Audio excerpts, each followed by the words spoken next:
le temps, c'est pas rythmique, c'est pas dans le bon tempo, etc. Et on se dit, mais qu'est-ce qui se passe? Bon, ce qui se passe, c'est qu'il faut vraiment mettre les trois parties en équilibre, hein.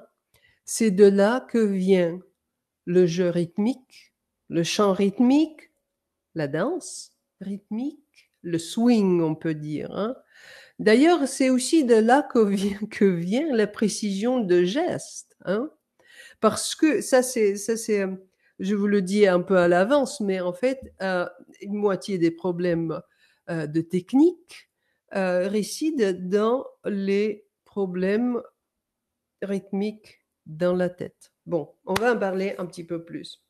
Mais bien sûr, bon, maintenant, pour les problèmes, les problématiques, et là, je vais vous donner des exemples de ces problématiques.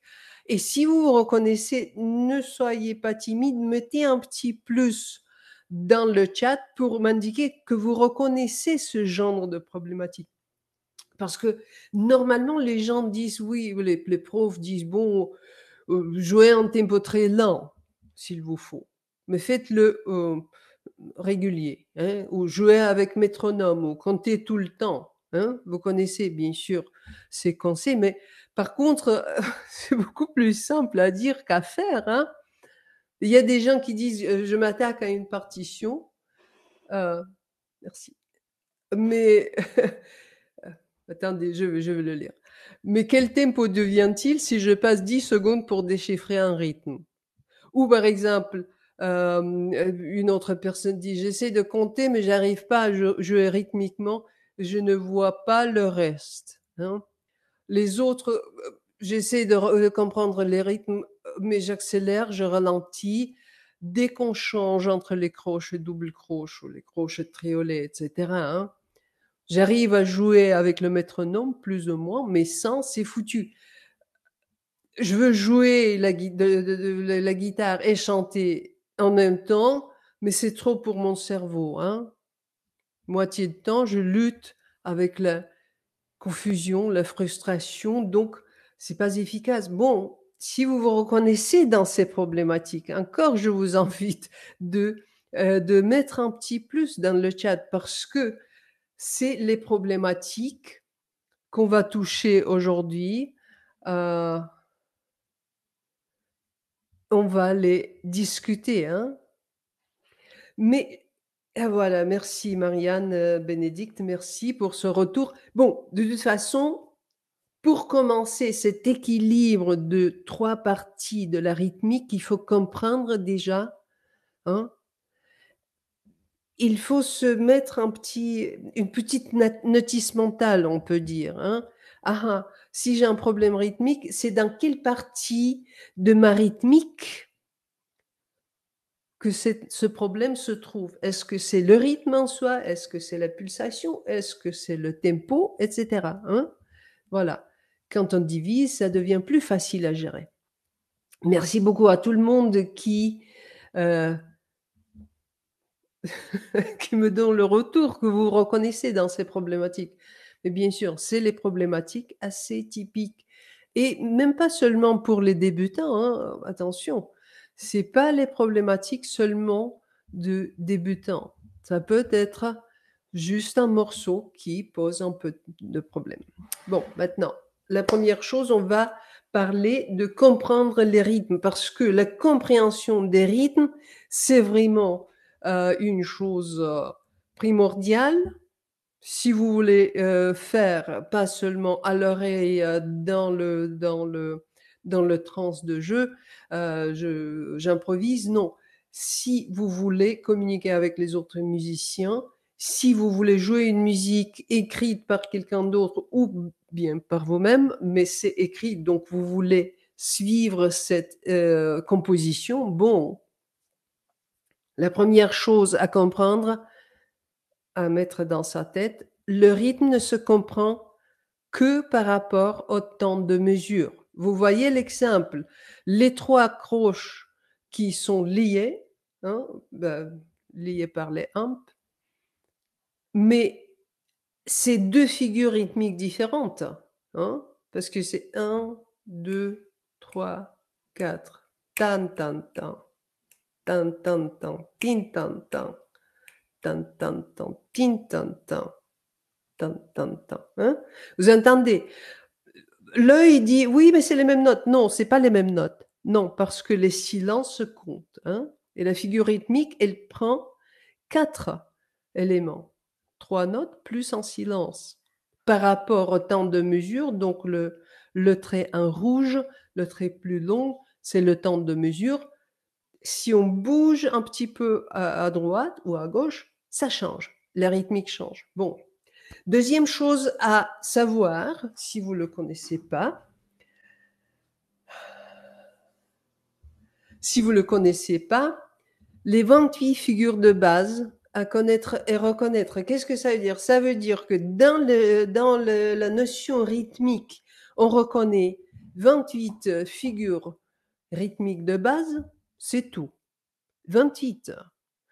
D'ailleurs, 4, 5, 6, vous connaissez déjà sans souci. Par exemple, la pulsation, bien évidemment. 1, 2, 3, 4. Tan, tin, tan, tan, tin, tan, tan, tan, tin, tan. Vous la connaissez. C'est intuitivement compréhensible. La pulsation, c'est 4 croches ou double croches ou noires qui se suivent après bloc, bloc, bloc, bloc, pulsation. Hein. Après les silences. Hein. Si, si vous avez un silence, mais c'est aussi une figure rythmique. Bon, après, toutes les combinaisons, en tout, il n'y a que 28. C'est pas beaucoup. Le problème qu'elles se mélangent, ces figures, on doit les connaître. Mais bien sûr, aujourd'hui, on ne va pas travailler toutes les figures, c'est pas possible. J'ai toute une méthode et je sais qu'il y a parmi vous, il y a aussi des gens qui, en fait, travaillent avec la méthode rythme absolu. C'est très, très bien parce que là, je vous donne, en fait, une formation très, très profonde et l'entraînement très, très, comment dire, très systématique pour couvrir toutes ces choses. Bon, il y a quand même une très bonne nouvelle. Et c'est que dans chaque morceau donné de la musique, on n'utilise pas 28 figures de base. Déjà, il y a une division, hein, parce qu'il y a les musiques en binaire, par exemple, en do noir, 1, 2, 1, 2, 1, 2. Après, il y a ternaire, 1, 2, 3, 1, 2, 3. Et puis, euh, les, euh, les, euh, les mesures, les armures en 4 temps. Donc 1, 2, 3, 4, 1, 2, 3, 4.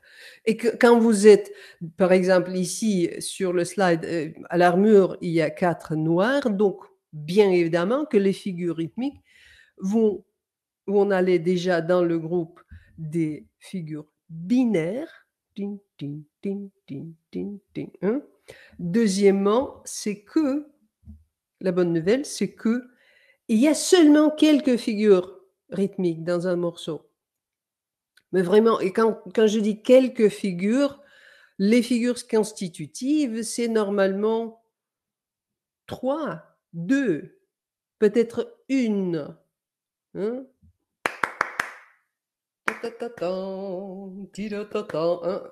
Voilà, toute la symphonie, la cinquième de Beethoven, se base sur une seule figure rythmique, le choro. On va en parler un peu plus. Hein.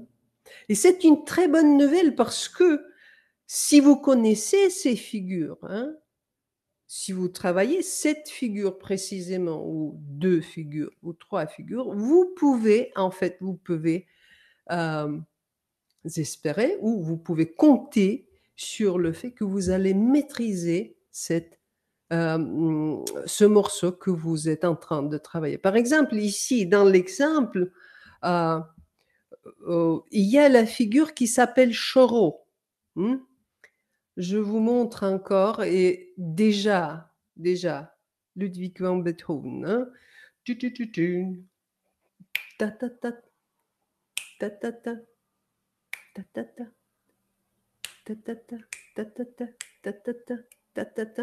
Donc c'est la figure où vous avez 4 durées égale, par exemple 4 noirs ou 4 croches, 4 doubles croches, etc. C'est la même figure. C'est la figure qui commence le cinquième de Beethoven. Je vais vous proposer à faire un petit exercice maintenant. Vite fait pour mordre cette figure, d'accord? Donc frottez les mains, voilà, massez les oreilles du haut vers le bas, du bas vers le haut, doucement, doucement. On va... Attendez. Je pense que ça doit être... Je vais juste trouver ce vidéo. Et voilà. Donc, décroisez les bras et les jambes. Et maintenant, je vais vous proposer dans la vidéo, avec la vidéo, vous allez taper ou frapper des mains la figure en répétition, la figure de Choron. N'ayez pas peur, vous commencez avec la vidéo et ensuite vous faites, vous allez y arriver. Donc vous êtes prêts? On y va.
Très bien.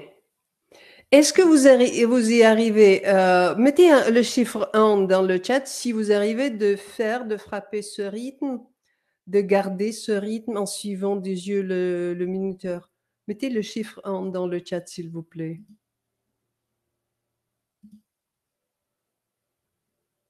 Et voilà, bien. Ah, parfait, parfait. Très, très bien. Très, très bien, tout le monde. Bravo.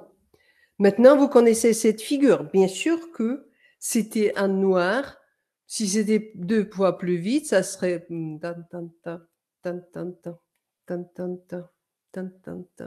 C'est évident.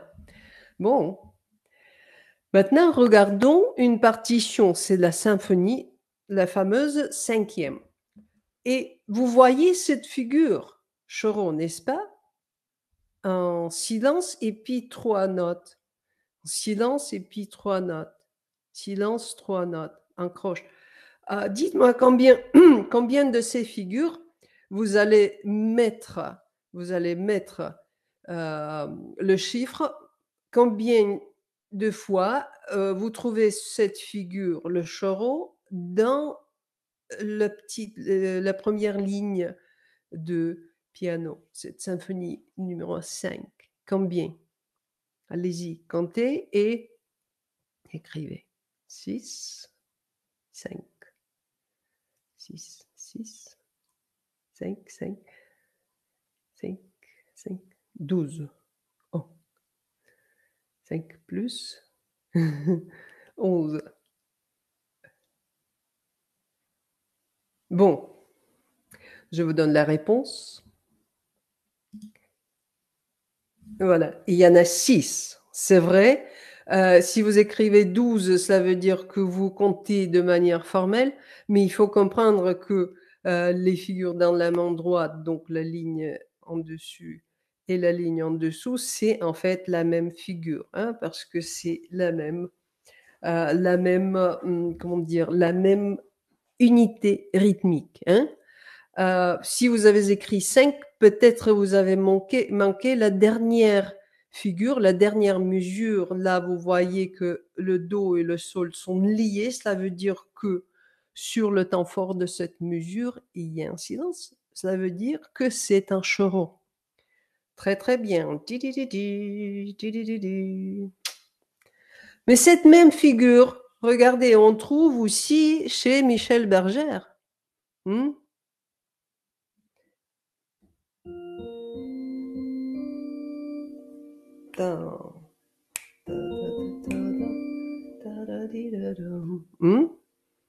C'est exactement la même chose. J'ai marqué en vert. Hein, et dans la main gauche, vous voyez que c'est marqué aussi, c'est le même choro, mais en croche. Donc voilà les exemples de cet usage, on peut dire, des figures rythmiques de base. C'est très important de les connaître, reconnaître à l'oreille sur la partition, de savoir que si les deux ou trois portées sont liées par la même ligne, cela veut dire que c'est une chose quand c'est ensemble, donc c'est la même figure rythmique. Hein. Quand c'est différent, bon, là, on change d'avis. De toute façon, vous voyez ici, chez Bergère, vous voyez qu'il n'utilise notamment que aux bases, hein, il utilise, c'est pour ça que ça s'appelle la figure rythmique constitutive, c'est le choron. Et c'est la loi de la composition. Donc, c'est pour ça que c'est vraiment une très bonne nouvelle. Donc, voilà, pour les rythmes, si vous voulez les comprendre, n'oubliez pas les 3 premières maximes et, bon, les 28 figures de base, il faut les connaître et reconnaître. Ça arrive avec le temps, mais il faut faire une petite notice hein, de l'existence de ces figures, de la répétition de ces figures et de la cohérence rythmique dans les morceaux de musique. Maintenant, on passe à la deuxième question et c'est la question de la pulsation et de mètre. Bon, le rythme, c'est évident, c'est les durées différentes, durées des valeurs différentes. On entend le rythme, hein, c'est quelque chose qui se joue.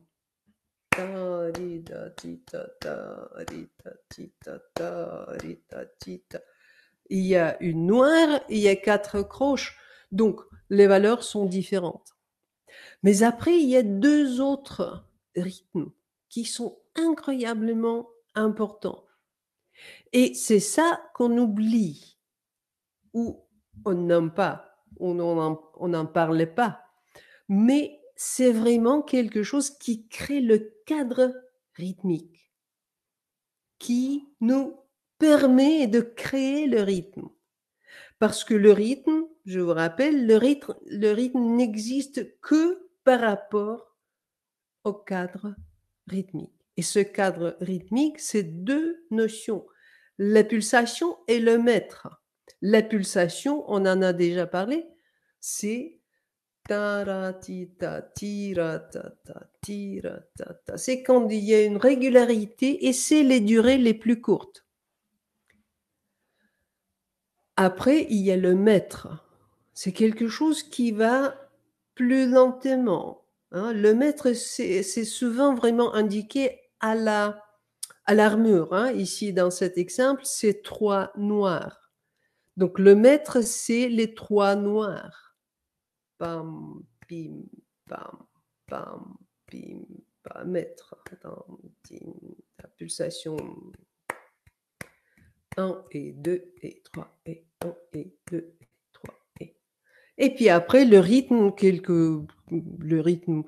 quoi qu'en que vous voulez, mais c'est important de comprendre que ces 2 notions, ces 2 rythmes réguliers, la pulsation, le mètre, Parfois, les rythmes coïncident avec, avec le cadre. Pour les joueurs de basse, par exemple, c'est plus facile parce que chez eux, ça coïncide très souvent. Pour les, je sais pas, les altos ou les instruments d'accompagnement, souvent il y a coïncidence, mais moins, hein. En général, il faut se rendre compte que le rythme peut coïncider avec la pulsation. Et très souvent, ça ne coïncide pas. Hmm. Mettez, s'il vous plaît, mettez dans le chat un petit plus si vous comprenez de quoi je parle. Si vous comprenez ces figures écrites ou dessinées sur le slide. Très bien. Sophie, essayez de suivre, hein? Essayez de suivre. Ici, nous parlons de comment la musique se déploie dans la régularité du temps. Hmm. Donc, on a le mètre, c'est la base. Tan, tin, tan. 1, 2, 3. Ici, dans l'exemple, c'est 3 noirs. Hein. Le mètre ne change pas très souvent. Après, la pulsation qui coïncide forcément sur le rythme, sur les temps de mesure, sur les temps forts de mesure, le premier temps de mesure, ça doit coïncider forcément. Hein. Donc, c'est bien, c'est les durées moins longues, plus courtes, encore dans la régularité. Et finalement, ça crée notamment ce cadre qui est vraiment notre point de référence pour la musique. Et les pulsations et le mètre, c'est quelque chose qui se trouve en nous, dans le corps. Hein. C'est ça qu'on doit intérioriser, c'est ça qu'on intuitivement essaye d'intérioriser. Hein. Par exemple, si vous entendez une musique et vous commencez à basculer d'un pied à l'autre,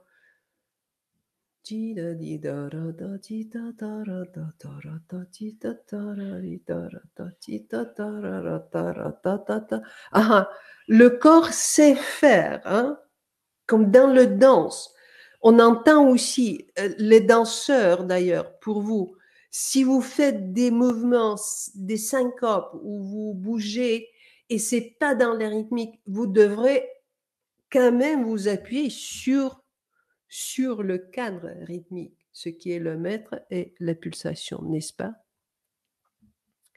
Ici, je vous donne un exemple d'un morceau de Clérambault, voilà, où je vous montre le mètre, c'est un 3/4, un 3 noir.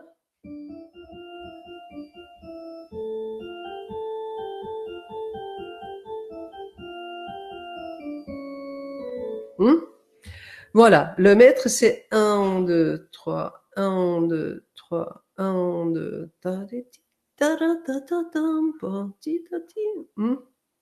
c'est clair. Le mètre, vous comprenez. Après, la pulsation, c'est les petites croches. Hein. Taca, taca, taca, taca, taca, taca, tica, taca, taca, tica, taca, taca, tica, taca, taca, tica, taca, taca. Hein. Ça, vous comprenez aussi. Et voilà, c'est tout. C'est en fait si simple. C'est si simple que ça. Très souvent, la raison de pourquoi on n'arrive pas à jouer rythmiquement correct, c'est parce que on n'a pas créé un cadre fixé, un cadre stable de notre rythmique, ce qui est le mètre et la pulsation. Quand vous avez ce cadre, vous imaginez par exemple un batteur qui joue taga, daga, daga, tega, daga, daga, tiga, daga, daga, et le gros caisse va tun, tun, tun, tun, tun, tun, saga, diga, daga, daga. Ça doit être dans le corps, en nous. Hein, c'est quelque chose qu'on entraîne.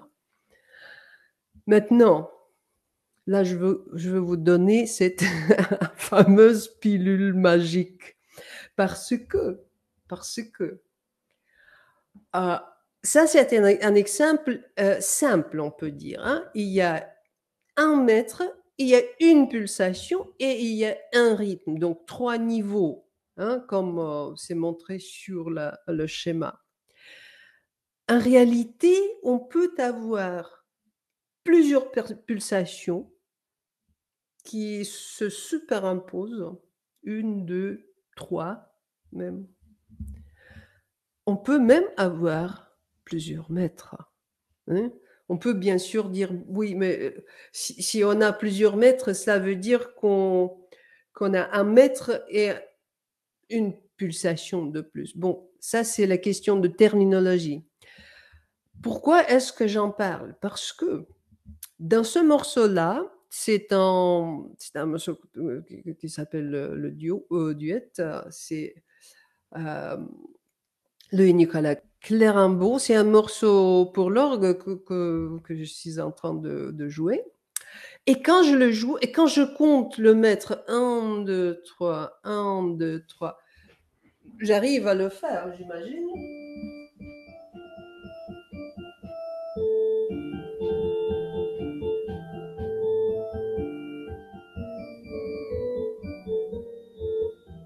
et cetera, hein. Ça, c'est quand je compte en 1, 2, 3. Le problème, c'est que quand je viens et mon prof l'entend et je me dis: «Bah, ça, c'est trop lent. C'est vraiment trop lent. Non, ça doit être, 2 fois, plus vite, encore plus vite, hein, ça doit être et si j'essaye de compter de cette manière, c'est trop vite. Alors que faire? Là, la solution, j'introduis un autre maître, on peut dire maître master, hein. Au lieu de compter 1, 2, 3 tout le temps, je pense que le maître, où c'est 1, 2, 3, c'est comme une autre pulsation, ou de mi-pulsation, on peut dire. Mais il y a le maître master qui est le temps fort de mesure. Donc je ne compte plus, je fais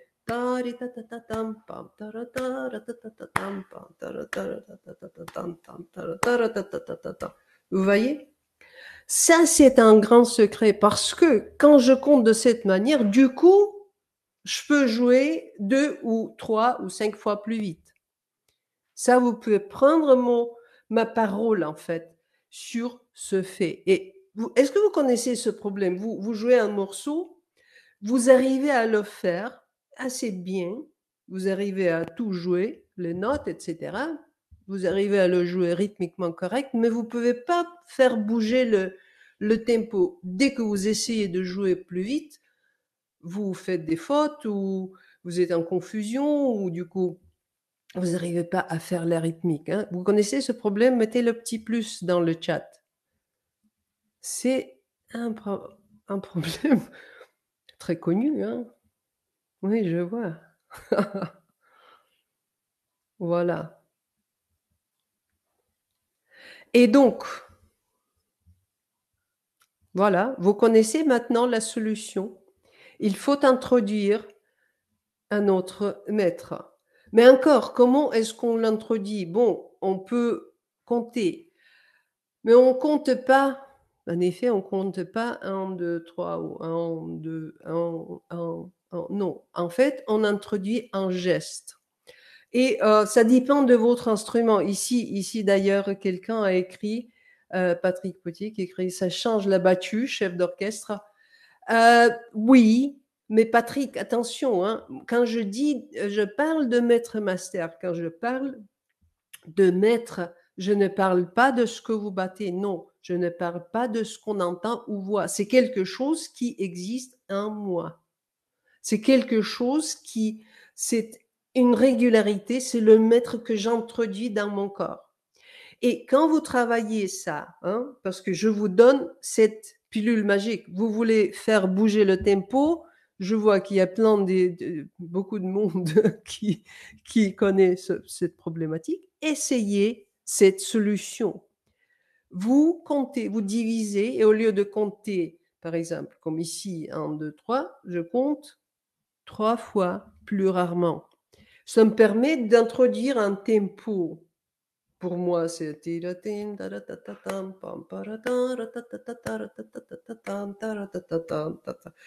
le tempo de ce maître master. C'est modérat, c'est pas difficile.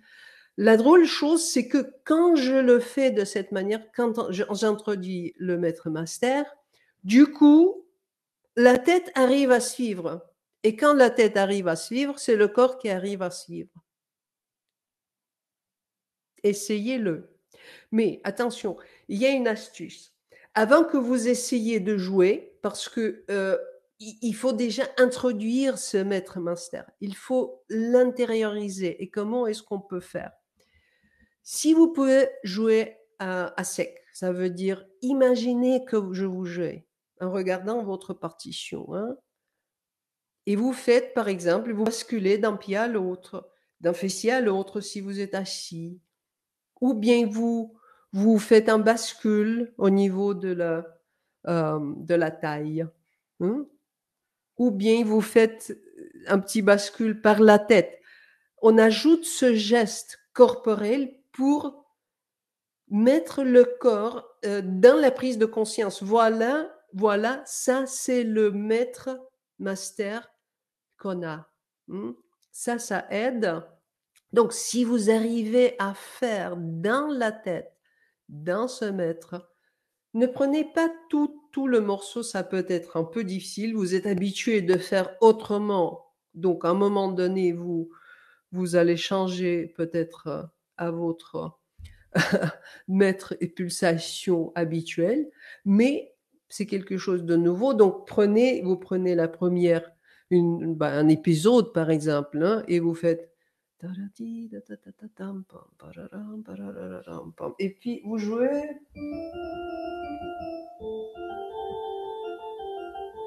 Etc. Hein. Moi, excuse-moi, c'est pas très précis, mais je le fais vite fait. Vous comprenez? Vous serez surprise. Vous serez surprise. Je vous en souhaite de ce surprise de plaisir. C'est vraiment une chose qui nous permet de régulariser, de contrôler le tempo. Parce que c'est le maître qui contrôle le temps. C'est le maître qui contrôle le tempo. Vous vous souvenez, j'ai parlé de 3 choses dans cette hiérarchie. Le maître contrôle le tempo, la pulsation contrôle la rythmique. Ça sonne, si vous voulez que ça sonne rythmiquement correct, il faut ressentir la pulsation. Et puis, le rythme, bon, c'est la compréhension de ce que vous faites. Hein? Si vous comprenez votre rythme ou pas. Voilà. Oh. Hélène, j'utilise ce truc dans le cœur quand il y a des mélismes très rapides. Oui, mais il faut, vous voulez, le problème c'est que le maître, c'est quelque chose qui ne doit pas changer pendant une grande partie de morceaux. Si vous utilisez euh, cette approche pour quelques mesures avec des mélismes, parce que ça c'est très pertinent, hein, quand il y a beaucoup de décorations, ça a une tendance de nous faire dilater le jeu ou le chant. Bon, de toute façon, si vous faites avec quelques mesures, je vous conseille en fait de le travailler, de travailler toute la partie de morceau ou le morceau entier dans le même maître. Comme ça, vous allez avoir le contrôle absolu sur votre tempo. Parce que même si vous faites un ralentissement ou une accélération, parfois c'est exprès, hein, ou si vous faites une fermata, un petit arrêt, vous finissez une phrase et après il y a une fermata. Il y a beaucoup de morceaux où il y en a dans les musiques anciennes. Il y en a plein, il y a un petit truc, le petit signe pour ça. Hein. Mais si vous le faites, même si vous le faites, vous allez pas perdre votre temps, votre tempo. Vous allez aller tout le temps dans cette régularité parce que c'est ça qui nous met dans la vague de la musique. C'est pas du tout ce que vous jouez, en fait. C'est ce que vous ressentez, cette régularité du cadre rythmique dont on a parlé. Et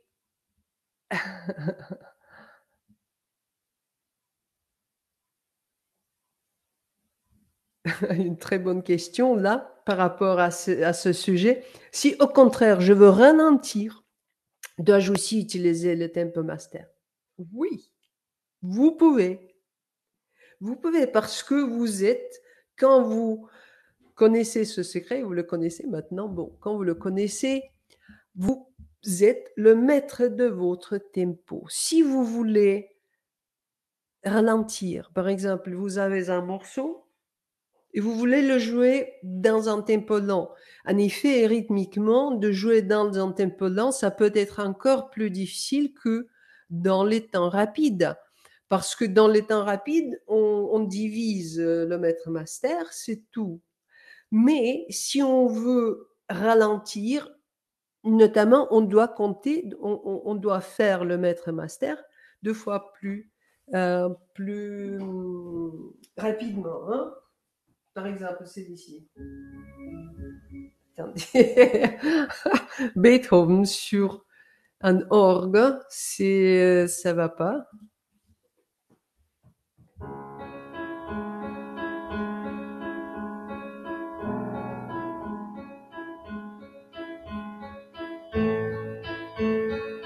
Etc. Vous connaissez la sonate de Beethoven, numéro 14. Mais si je veux jouer plus lentement, je dois en fait compter ta ga ta ti ga ta ti ga ta ti ga ra, ta da ta ti da ta ti da ta ti. Et là, je peux ralentir, je peux même multiplier encore ta ta ti ta ta ti ta ta ti ta ta. Le problème, c'est que quand on multiplie le maître master, ça devient une pulsation plutôt, hein. Le compositeur, c'est pas par hasard que le compositeur nous dit, comme ici par exemple, trois noirs. En fait, Clérambault, il n'a pas écrit trois noirs, il a écrit trois, juste trois, comme ça peut, parce que c'est vraiment rapide. Donc, en effet, c'est trois, comment dire, trois croches. Mais bon, trois noirs ici. Euh, ce qu'indique Beethoven dans la euh, sonate de la Lune, au clair de la Lune, euh, il écrit deux blanches. Donc c'est en fait très très lent. C'est ça.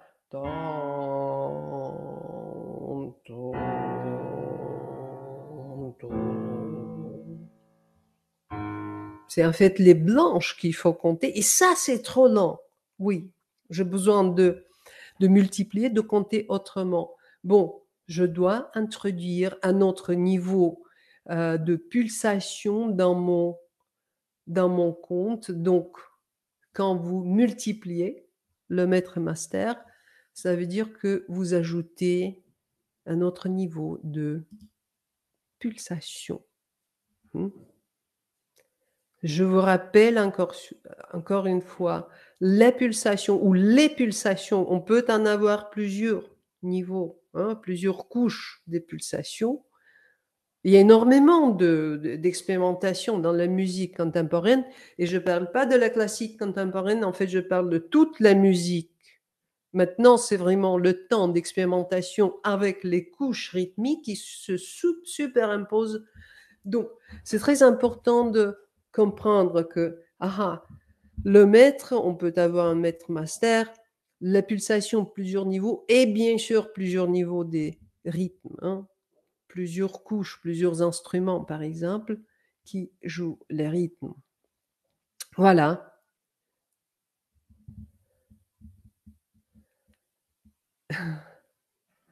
Audibert écrit: «Est-ce que le tempo est le maître?» Non. Le tempo, c'est la vitesse, hein. Attention, là d'ailleurs, une des choses très importantes à comprendre dans la rythmique, quand vous parlez dans la rythmique, il faut faire vraiment attention à la terminologie. Chaque chose a une définition très claire.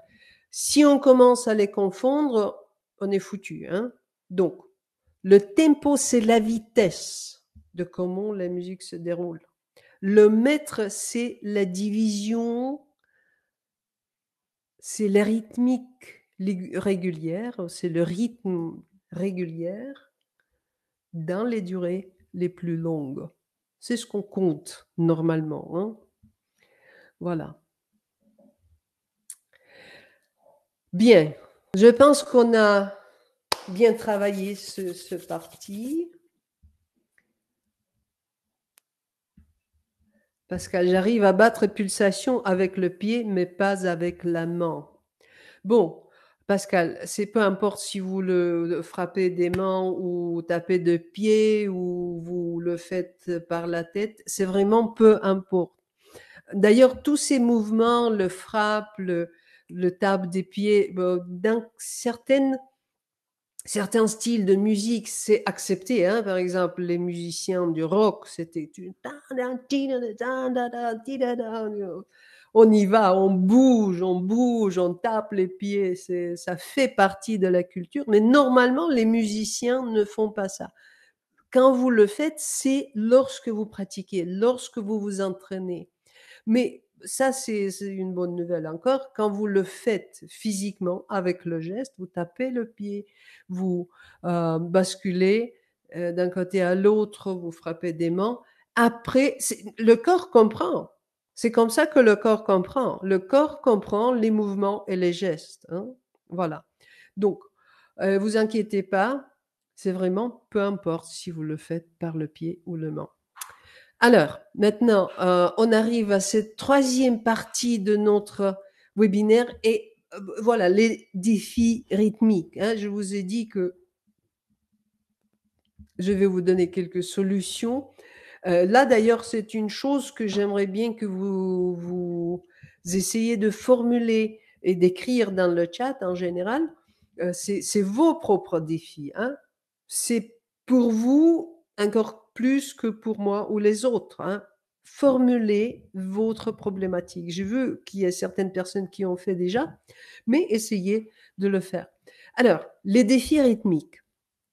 Déjà, au niveau de tempo, hein, on a parlé de ce maître qui doit s'intérioriser. Parfois, les gens disent oui, je veux utiliser le métronome. On peut parler de métronome 1 ou 2 heures. En fait, dans mes méthodes sur les rythmiques, je vous donne en fait tout ce qu'il faut sur les techniques de comment on utilise le métronome. Ici, je veux juste dire que métronome n'est pas une béquille. Ça veut dire que si vous maîtrisez pas le mètre, bon, métronome, c'est votre béquille. Dès qu'il n'y a pas de métronome, c'est foutu. Pensez de métronome comme votre partenaire, un autre musicien, un batteur qui joue, un percussionniste qui joue à côté, qui peut vous aider de rester, d'ajuster votre perception de temps, perception subjective de temps, hein. Et comme j'ai dit, le tempo, c'est notre notion de temps, hein. C'est pour ça que je parle de cette perception subjective du temps, hein. Il y a plein de choses qui peuvent influencer notre perception. Les émotions, l'état de fatigue, l'état de malaise, une peur, etc. C'est plus souvent ça ralentit, mais assez souvent ça accélère aussi, hein, donc le tempo n'est pas stable.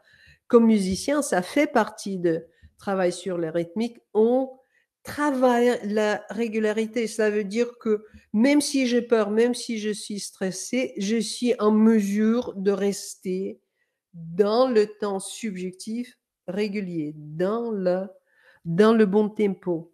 Et comme je vous ai dit, le travail, personne n'est sans le son du rythme, mais parfois, ça peut être un défi d'établir cette connexion, hein. Donc, aller par le corps, par le contact physique, hein, de travailler le sens de tempo stable ou pas.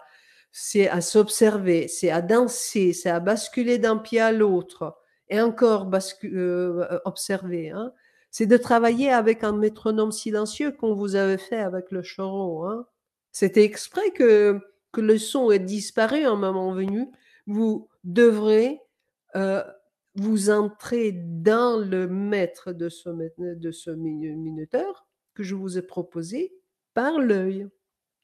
Faire cette connexion, hein. Ça, c'est aussi une bonne technique. De toute façon,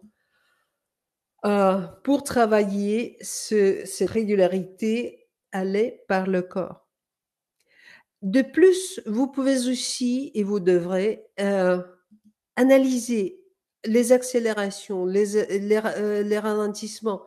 Où est-ce que se trouvent les racines, hein? Parce que ça peut être, par exemple, une difficulté technique. Par exemple, un geste ça va dans le tempo lent, mais dans le tempo rapide, vous n'avez pas le temps de sauter ou de faire une tournure, quelque chose comme ça, hein. Coordination corporelle, hein, ça, il faut travailler. Il faut vraiment économiser le temps. Ça peut être l'articulation des notes, hein, surtout quand c'est arpeggiato.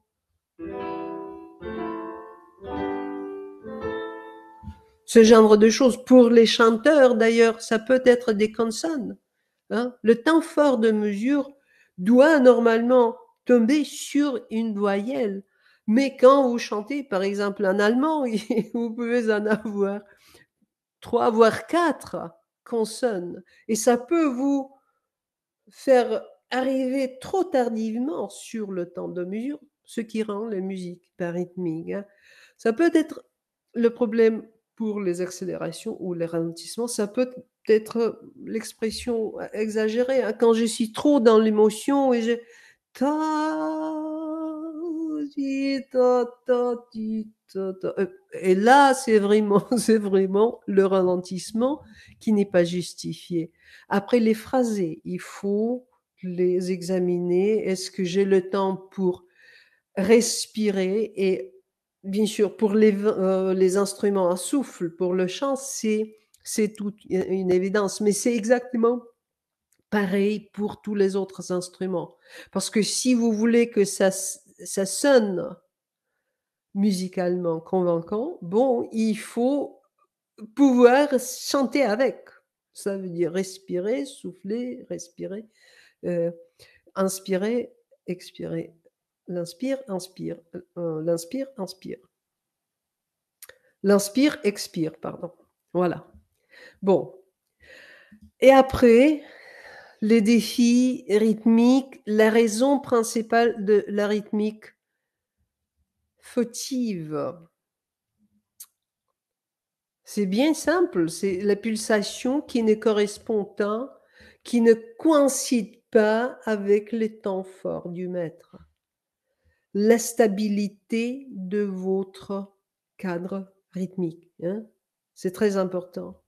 La raison principale de toute difficulté avec les rythmes en soi, bon, c'est la compréhension de où est-ce que se trouve le temps fort. C'est tout simple. Où est le temps fort? Après, comment mettre les rythmes en place? Comment construire une phrase rythmiquement correcte? Ben, là, analyser, comprendre, éventuellement simplifier, hein? Au lieu de faire ta ta ta ra ra, ta ta ta ta tam, je fais ta ta tam, ta ta ta ta tam. J'enlève les décorations pour être dans les rythmiques. Après, j'ajoute les décos, etc.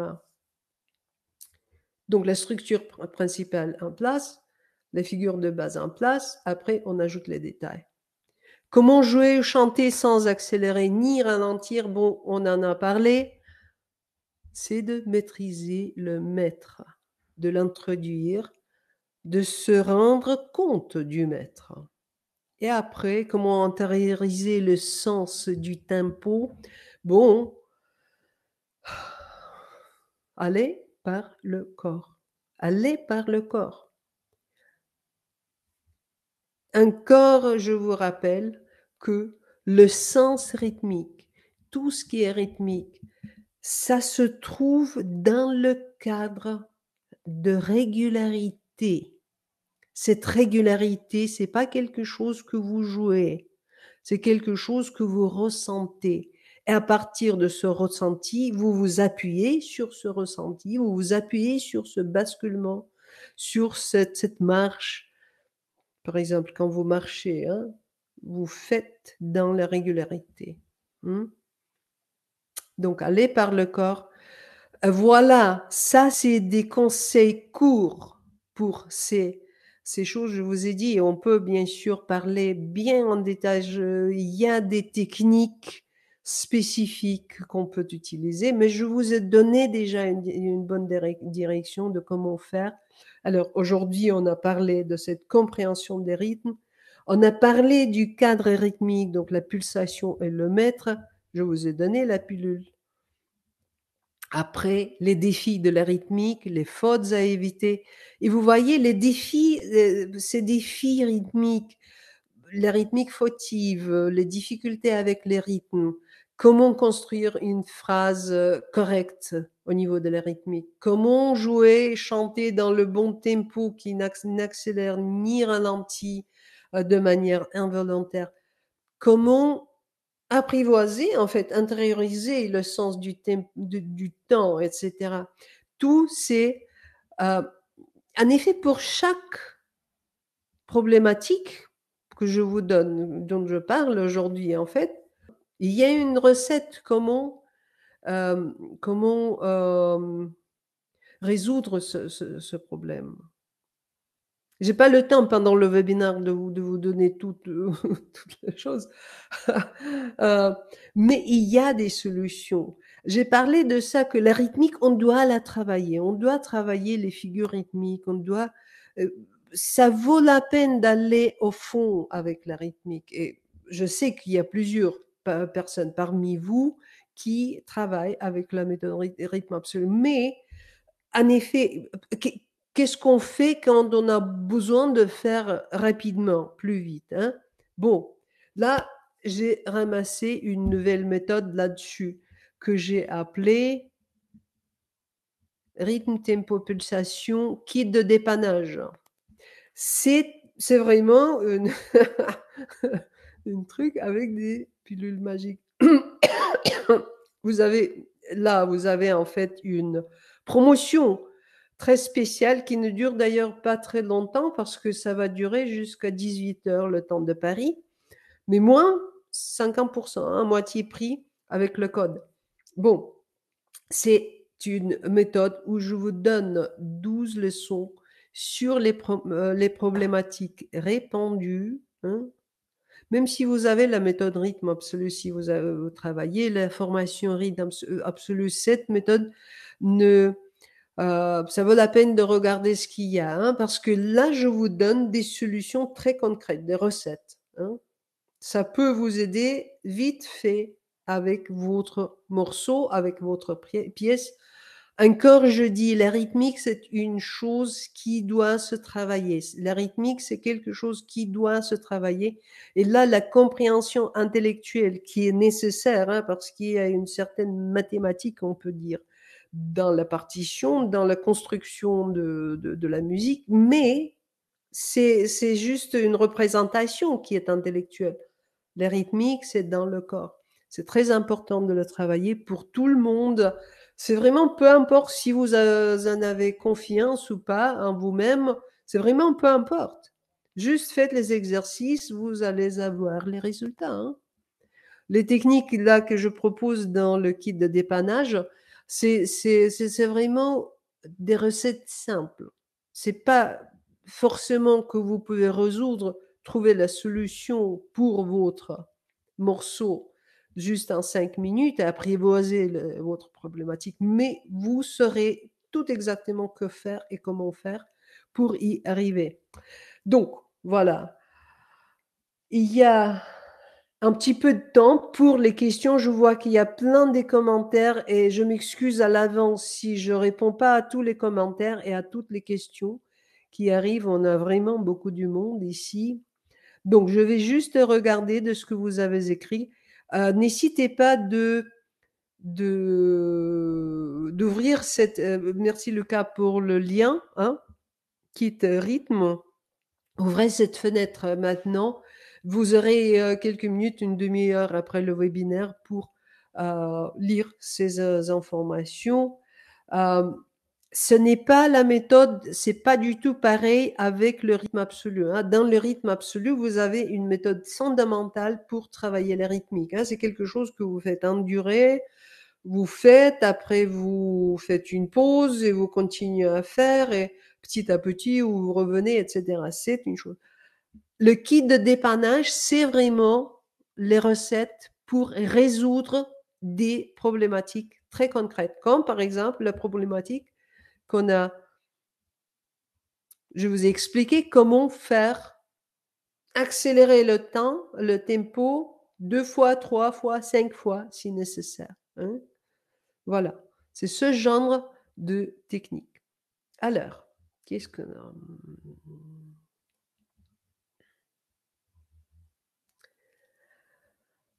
Marianne écrit, le défi avec le chant classique, c'est ce qu'on n'a pas de contact physique pour faire le rappel de la pulsation, et qu'en même temps, on doit faire attention à un tas de sensations physiques. Donc, au bout d'un moment, le cerveau disjoncte. Non, Marianne, c'est pour ça que la rythmique doit se travailler séparément, hein. C'est vrai que vous n'avez pas le temps de contrôler la rythmique.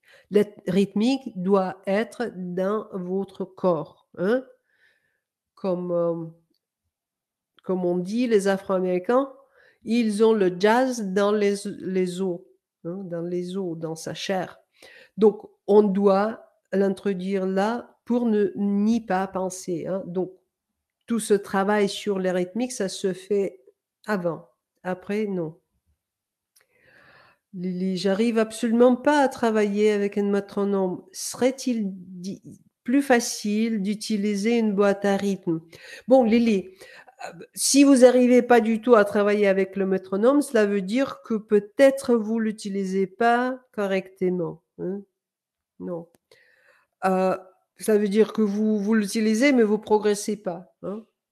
Donc, vous l'utilisez pas correctement. Je vous ai dit déjà, le métronome, c'est trop souvent, on l'utilise comme une béquille, ce qui est absolument fautif. Métronome, c'est un partenaire. Mais utiliser une boîte à rythme avec un rythme plus intéressant que juste le tang, tang, tang, tang, tang, tang. Bon, ça c'est possible. Moi, j'aime bien, en fait, parce que ça donne un peu de swing. C'est drôle de jouer la classique avec un batteur qui joue de...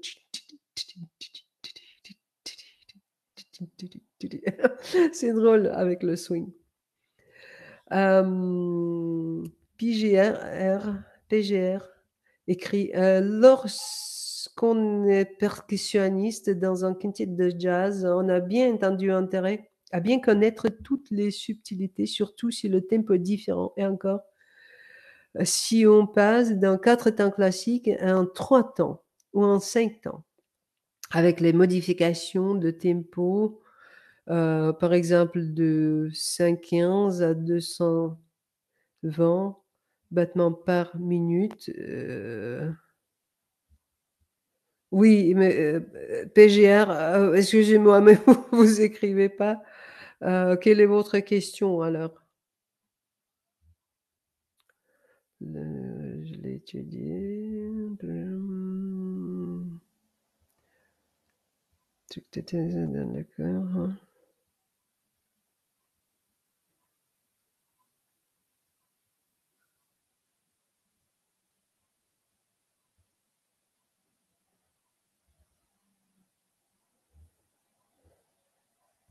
Bon, écoutez. D'autres questions? La méthode contrôle. Il faut travailler le rythme à la table. Mais pas seulement, hein. Il y a beaucoup de manières intéressantes de travailler le rythme. Oui, si, aussi à la table, hein. Ça dépend de votre instrument. Quelle est la raison principale de la rythmique fautive? Mais les rythmiques fautives. Pulsation ne correspond pas au temps fort. Le cadre rythmique n'est pas stable. La pulsation est le maître.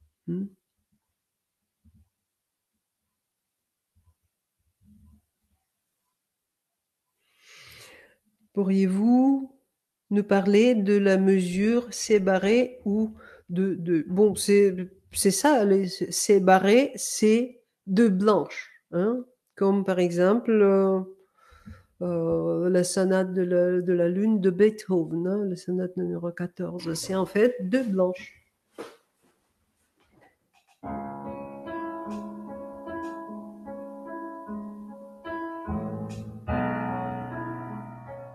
C'est en fait la main gauche qui fait les blanches. Hein.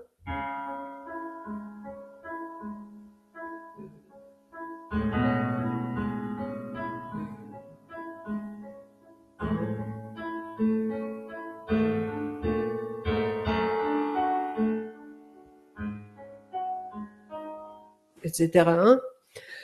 Hein. C'est juste ça. On a une tendance pour les deux blanches, on a une tendance de compter un 4, ce qui n'est pas mal, mais il faut se rendre compte que, en fait, le maître, c'est deux blanches. C'est par deux. Hein? Ça change quand même l'accentuation. Merci beaucoup pour ces infos importants pour moi qui débutent dans la musique. Je comprends mieux les difficultés de la danse. Oui, c'est ça. La rythmique, c'est quelque chose qui couvre en fait. C'est pas seulement la c'est pas seulement en fait la musique, c'est aussi la danse, c'est aussi la marche. Hein. Quand les gens marchent ensemble, quand les gens font des choses ensemble, par exemple, quand on fait, je ne sais pas comment ça s'appelle en français, quand vous avez on bouge sur l'eau, hein, on glisse sur l'eau. Quand on fait quelque chose dans la rythmique, quand on fait quelque chose ensemble, et on veut que ce soit une musique, bon, la rythmique, c'est notre base. C'est notre base naturelle. Moi, j'adore le travail rythmique parce que c'est à la fois un défi intellectuel de comprendre comment ça fonctionne, mais surtout, ça donne accès en fait à cette vibration, à cette régularité de temps. Ça me fascine énormément en fait, que c'est notre notion de temps. Mais qu'est-ce que c'est le temps? C'est une autre très très grande question qu'on peut contempler. C'est très intéressant comment notre perception du temps change ou change pas. Comment la musique peut influencer cette perception de temps. Quelle est la magie du temps? Bon, la rythmique, c'est une réponse musicale à cette question. Donc voilà, de toute façon, c'est la partie très très importante de notre travail en tant que musicien. Donc, si vous voulez, et il y a cette offre maintenant, parce que notamment, j'ai ramassé les solutions pour les problématiques importantes de la rythmique dans cette nouvelle méthode complémentaire, pas la même chose que le rythme absolu, mais la méthode qui s'appelle rythme, tempo, pulsation, kit de dépannage. Utilisez le code jusqu'à 18h, donc quelques 40 minutes. Vous avez encore le temps pour en profiter. Moitié de prix, c'est pas mal déjà. Il y a 12 leçons. Moi, je vous dis, s'il n'y a pas d'autres questions, je vous dis bonne soirée. C'était très bien de vous retrouver cet après-midi, cette soirée, cette matinée à Québec. Je vous dis à bientôt et à plus.